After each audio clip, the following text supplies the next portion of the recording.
As they come in to the classroom, much of what they are seeing, whether the classroom is a virtual one or in person, they will see exactly the same material.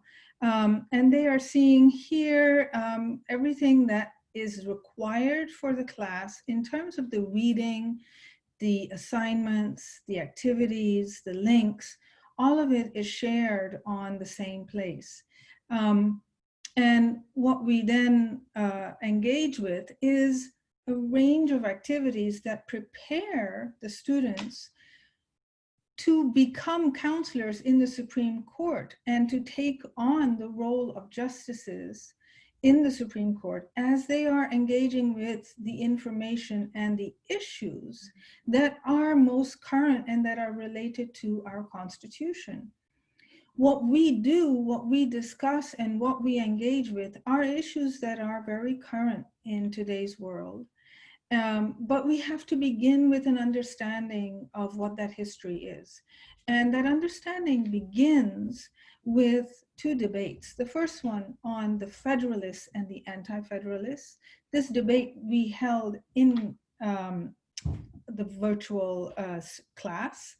And we had two teams, and both teams debated. And I was the facilitator at that point.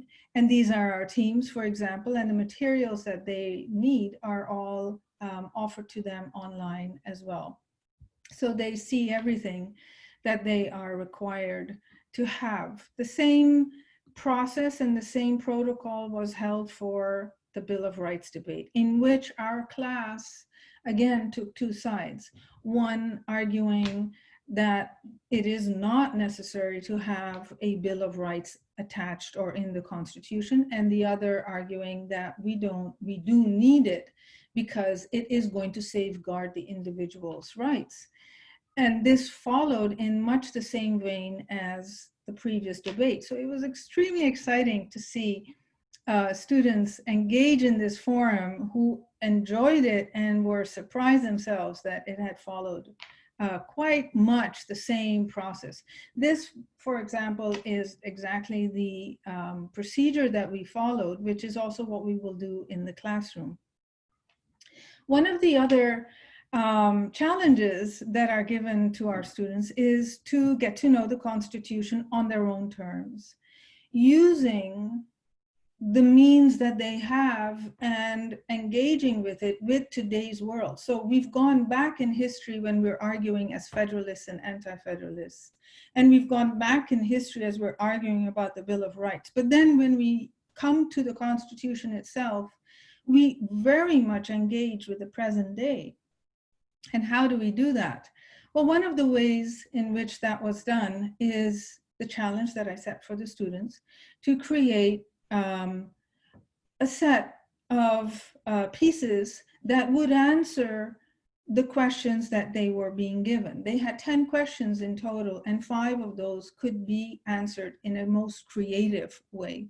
So they had a choice of either including a diagram or adding a poem, a song, a visual. And I wanted to share with you one such result of this assignment.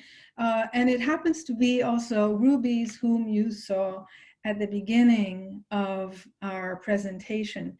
And so as a result of that challenge was a Padlet, well used and well annotated and describing in a broad range, but with exquisite detail, how the Constitution becomes a living document and a part of our everyday life.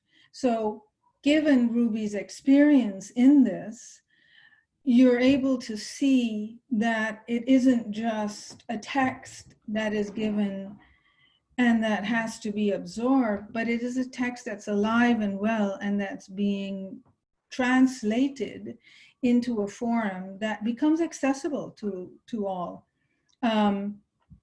Tomorrow, we will argue our first case in court, and we will have our second one on Monday. And then towards the end of our mod, we will have our final case, which will, tradition holds, will always be a case that has most recently been argued in the Supreme Court, and of which sometimes we have a decision already and sometimes not. In this case, we do not have a decision yet from the Supreme Court, but it will be a very current one that the students will receive. So with that, I hope that you have had a little bit of a peek into how something that is two-dimensional actually becomes three-dimensional in the life of our students.